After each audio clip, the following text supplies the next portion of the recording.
Ngayon, pupunitin natin ang paghahari ng mga burokrata kapitalista, ang paghahari ni Marcos at ni Duterte mismo. Ngayon po, ano ang tugon ng mga kabataan ng taong bayan sa patuloy na korupsyon na nangyayari sa ating lipunan?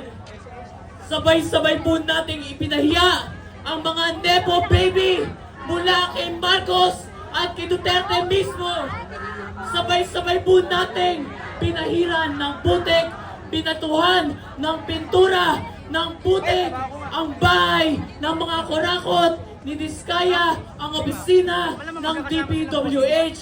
Sabay-sabay rin po tayong tumakbo, sumayaw, umindak, umawit, sumigaw at nag-walk out kontra kurakot.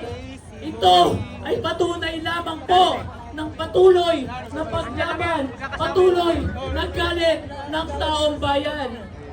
Ngunit ang sigaw ng taong bayan, lahat ng sangkot, lahat ng kurakot dapat managot. At kung magpapanagot tayo ng mga kurakot, magsisimula ito sa pinakatuktok kay Marcos at kay Duterte mismo. Tama po ba? Kaya naman, magpapatuloy ang galit, ang sigaw, ang paglaban ng taong bayan hanggat hindi nagre-resign, hanggat hindi napapatalsik sa pwesto ang lahat ng kurakot kay Marcos at kay Duterte mismo. Pag-asa ng bayan!